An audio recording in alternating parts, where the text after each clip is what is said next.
வீடியோக்குள்ள போகிறதுக்கு முன்னாடி வழக்கமா சொல்றோம், நம்ம வாட்ஸ்அப் சேனலை ஃபாலோ பண்ணிக்கோங்க. எல்லா அப்டேட்ஸும் அதுல வந்துடும். ஒருவேளை நீங்க இன்ஸ்டாகிராம் யூஸ் பண்ணா அதோட லிங்க் டிஸ்கிரிப்ஷன்ல கொடுக்குறேன். ஃபாலோ பண்ணாதவங்க ஃபாலோ பண்ணிக்கோங்க. இந்த எபிசோட் ஸ்டார்டிங்ல அப்பாவும் புள்ளி உட்காந்து பேசிட்டு இருக்காங்க. எனக்கு அவளை பிடிச்சிருக்கு, ஆனா அது ஒன் சைடு தான். அன்னைக்கு அவகிட்ட நான் அதை சொல்லியிருந்தா இவ்வளவு பெரிய பிரச்சனை இன்னைக்கு வந்திருக்குமான்னு கூட எனக்கு தெரியல. ஹீரோயின் இந்த அக்ரிமெண்ட் ஒத்துக்கிட்டதுக்கான காரணத்தையும் காட்டுறாங்க. சின்ன வயசுல நான் என் பேரண்ட்ஸ் கிட்ட எப்பவுமே கோவமா கத்தியே தான் பேசிட்டு இருப்பேன். அப்ப எனக்கு 12 வயசு இருக்கும். எனக்கு அவங்கள ரொம்ப பிடிக்குங்கிற விஷயத்த சொல்றதுக்கு முன்னாடியே அவங்க என்ன விட்டு போயிட்டாங்க. போகும்போது பெரிய கடன், இந்த உலகமே என்ன வெறுத்த மாதிரி தான் எனக்கு இருந்தது அப்படின்னு அழுதுட்டே சொல்ல, இப்பவும் உனக்கு அந்த மாதிரி தோணுதான்னு ஹீரோ அப்பா கேட்டா, இப்ப எனக்கு தோணல. அவங்க 2 பேரும் நான் சந்தோஷமா இருக்கணும்னு மட்டும் தான் நினைச்சாங்க. அதனால கண்டிப்பா இந்த அக்ரிமெண்ட்டை நான் ஏத்துக்கிறேன். உங்க பையன் கிட்ட நீங்க பேசுங்க, அதுக்கு நான் ஹெல்ப் பண்றேன்னு. நம்ம 2 பேருக்கும் ஹெல்ப் பண்றதுக்காக தான் அவன் மெயினா இதை ஏத்துக்கிட்டா அப்படிங்கிற மாதிரி சொல்றாரு. சரி, இப்ப அவ எங்கன்னு கேட்க, அவ ஆல்ரெடி பேங்காக் கிளம்பிட்டா. அவளை இருன்னு சொல்றதுக்கு எனக்கு தைரியம் இல்ல. கில்ட்டியா ஃபீல் பண்ண, என்ன மன்னிச்சிருப்பா, இவ்வளவு வருஷம் கூட பேசாம இருந்துட்டேன். இந்த மாதிரி பிளான் எல்லாம் போடாம நான் நேரா உங்ககிட்ட வந்து பேசி இருந்திருக்கணும். அதுக்கெல்லாம் நான் உங்ககிட்ட இப்ப மன்னிப்பு கேட்டுக்கிறேன்னு சொல்ல, ஹீரோ அதுக்கு எந்த பதிலும் சொல்லாம அங்கிருந்து வெளியில போறாரு. எதுக்காகனா இப்பவே எல்லாத்தையும் பேக் பண்ணி ஹீரோயினை பார்க்க பேங்காக் கிளம்புறாங்க. ஆனா அதுக்குள்ளேயே பெட்டி படிக்கையோட ஹீரோயின் இங்க வந்துட்டா. அவங்க அப்பாக்கு ஆக்சிடென்ட் ஆயிருக்குங்கிற நியூஸ் தெரிஞ்சிருக்கு. ஹீரோயினை பார்த்த குஷியில ஹீரோ நேரா வந்து ஹீரோயினை பிடிச்சிக்க. அப்புறம் தான் அந்த ஆக்சிடென்ட் அவர் சேஃபா இருக்கிறது பத்தி, இவங்க 2 பேர் விஷயம் அவங்க அப்பாக்கு தெரிஞ்சதும் அந்த பிளானை பத்தி ஹீரோக்கு தெரிஞ்சது பத்தி எல்லாமே ஹீரோ சொல்றாங்க.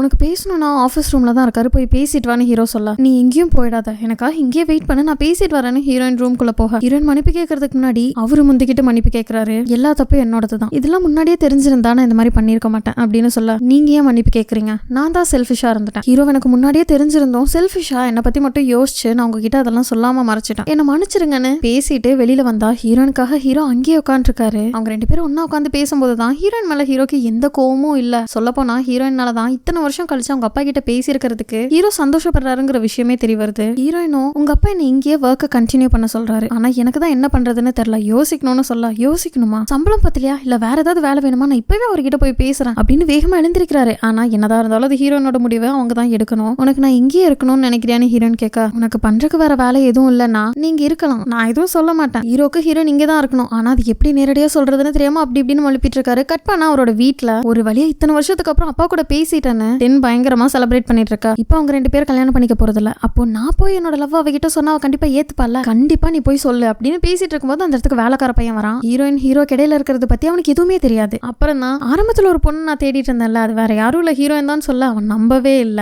குழப்பத்துல இருந்த ஹீரோயின் சரி ஃப்ரெண்டு கிட்ட கேட்கலாமேன்னு, நான் இங்கேயே ஒர்க் பண்ணட்டுமா அப்படிங்கிற மாதிரி கேட்க, உனக்கு என்ன பைத்தியமா, நீ அங்க இருக்கிறதுக்கு இன்னி என்ன காரணம் இருக்கு, ஒருவேளை நீ ஹீரோ லவ் பண்ண ஆரம்பிச்சிட்டியான டென்ஷன் ஆகிறா. ஏன்னா அவளோட பாயிண்ட் ஆஃப் வியூல ட்ரிப்ல இருந்த ஹீரோயின் வேற, இங்க வேலை பாக்குற ஹீரோயின் வேற. அவன் அப்படியே உன்னை லவ் பண்ணிருந்தாலும் அந்த ட்ரிப்ல இருந்த பொண்ணை தான் பிடிச்சிருக்குமே தவிர இந்த மாதிரி கஷ்டத்துலயும் சோகத்திலயும் இருக்கிற உன்னை பிடிச்சிருக்க வாய்ப்பே இல்ல. எனக்கு தெரிஞ்சு நீ அங்க இருந்து கிளம்பிடுறதான் நல்லதுன்னு தப்பான அட்வைஸ் கொடுக்குறான். வேணும்னு பண்ற மாதிரி தெரியல. ஏன்னா பிங்க் ஒரு நல்ல ஃப்ரெண்ட், ஹீரோனுக்கும் இங்க இருக்கணும் தான். ஆனா பயங்கர குழப்பத்துல ரூமை விட்டு வெளியில வர கரெக்டா ஹீரோவும் வராரு. உன் முடிவை நீ யோசிச்சிட்டியான்னு கேட்க, யோசிச்சுட்டேன், நான் இப்பவே கிளம்புறேங்கிற மாதிரி ஹீரோயின் சொல்லிட பக்குன்னு ஆயிடுது. ஆனா அது எதுவும் காட்டிக்காம நின்னுட்டு இருக்கும் போது அந்த இடத்துக்கு ஹீரோ அப்பா இல்ல இப்ப போகாத, இருட்டாயிடுச்சு, தங்கிட்டு நாளைக்கு போன்னு சொல்லிடுறாரு. என்னதான் செய்க கட்டி என்ன பலன். அவங்க அப்பாவை தனியா ஆபீஸ் ரூமுக்கு கூட்டிட்டு போய் இதுக்கு போன்னு சொன்னீங்க, இருக்க சொல்லி இருக்கணும்ல, இப்ப நான் என்ன பண்றதுனே தெரியலன்னு ஹீரோட ஆதங்கத்தை கொட்ட, இது அவளோட டெசிஷன், நான் எப்படி கம்பல் பண்ண முடியும்னு ஹீரோ அப்பாவும் ஹீரோவும் சண்டை போடுற மாதிரியே பேசிட்டு இருக்காங்க. இதெல்லாம் ஒரு ஓரத்துல உட்காந்து அசிஸ்டன்ட்டும் சித்தியும் கேட்டுட்டு இருக்கா. அசிஸ்டன்ட்டுக்கு எல்லா கதையும் தெரியும், ஆனா சித்திக்கு இன்னும் பெருசா எதுவும் தெரியாதுல்ல. சித்திக்கு இப்ப தெரிஞ்சதெல்லாம் இது ஒரு ஃபேக் மேரேஜ், பழையபடி ஹீரோ அப்பா மறுபடியும் சிங்கிள், ஃப்ரெண்டு சொன்னது ஹீரோ சொன்னதுன்ட்டு எல்லாமே யோசிச்சு பார்த்த ஹீரோயினுக்கு அவனுக்கு நான் இங்க இருக்கணுமா வேண்டாமான்னு பயங்கர குழம்பி போயிருக்கா. காத்து வாங்கலான்னு பால்கனி பக்கம் வராங்க. ஆனா வெளியில தான் ஹீரோ நின்னுட்டு இருப்பாங்க.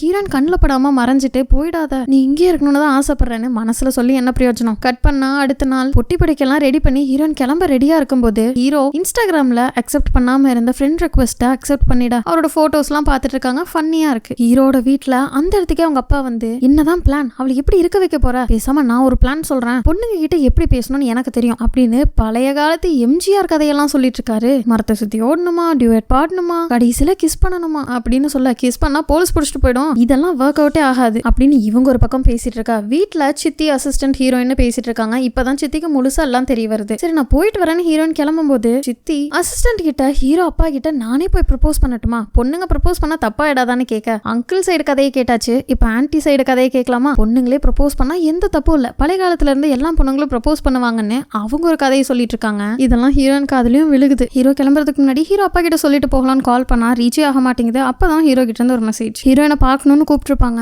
அதுக்குள்ள கிளம்பிட்டியா, உங்ககிட்ட நான் முக்கியமான ஒரு விஷயம் சொல்லணும் அப்படின்னு ஐ லவ் யூ தான் சொல்ல போறாருன்னு பார்த்தா ஆல் தி பெஸ்ட்னு சொல்லிடுறாரு. இதுதான் சொல்ல வந்தியா? ட்ரிப் அன்னைக்கு பீச்ல நான் உன்னை பார்க்காமலே இருந்திருக்கலாம்னு நான் ரொம்ப நாள் நினைச்சிருக்கேன். ஆனா இப்ப உன்னை பார்த்தது எவ்வளவு பெரிய நல்ல விஷயம்னு எனக்கு தோணுது. இந்த வீட்டுல எனக்கு ரொம்ப மெமரிஸும் எமோஷனும் இருக்கு. கண்டிப்பா நான் இது எல்லாத்தையும் ரொம்ப மிஸ் பண்ணுவேன். உன்னை பார்த்ததுல ரொம்பவே சந்தோஷம்னு ஹீரோயின் கழுக வருது, கண்ட்ரோல் பண்ணிட்டு அங்கிருந்து ஓடிட. அந்த இடத்துக்கு கரெக்டா வந்த ஹீரோ அப்பா, என் பையனுக்கு நான் ரொம்ப கஷ்டத்தை கொடுத்துட்டேன், அவனோட சந்தோஷத்தை அவங்க கிட்ட இருந்து பறிச்சுட்டேன், இந்த டைம் நான் அதை பறிக்காம இருந்தா நல்லா இருக்கும். சரி இங்கிருந்து போகலான்னு நீ முடிவு பண்ணிட்டியா? அந்த முடிவை நீ ரீகன்சிடர் பண்ணி பாரு. அதுவும் இங்க இல்ல, அந்த ரூம்குள்ள போயின்னு சொல்றாரு. ஹீரோ உள்ள போறாங்க, சுத்தி கண்ணாடி, நடுவுல ஹீரோ வளவலன்னு அது இதுன்னு பேசுறாங்க. ஒரு கட்டத்துல ஐ லவ் யூன்னு ப்ரப்போஸ் பண்ணிட்டா. ஹீரோயினும் ஐ லவ் யூன்னு அக்செப்ட் பண்ணிடுறாங்க. ரொம்ப சந்தோஷமா ரெண்டு பேரும் அங்கிருந்து வெளியில போக அப்படியே ரீவைண்ட் பண்ணி பிஹைண்ட் தி சீன் காட்டினா இத்தனைக்கும் ஹெல்ப் பண்ணது டின்னும் இந்த கதையெல்லாம் தெரிஞ்ச இங்கும் தான். ஃபர்ஸ்ட் அட்டெம்ப்ட்ல ஹீரோவால சொல்ல முடியாததுனால ஹீரோ அப்பாவை வச்சு அந்த லொகேஷனுக்கு வர வச்சு உள்ள ஹீரோவை நிக்க வச்சுன்னு இத்தனையும் பண்ணிருக்காங்க. அன்னைக்கு நைட்டு ரெண்டு பேருமே ஹீரோ வீட்டுல தான் இருக்காங்க.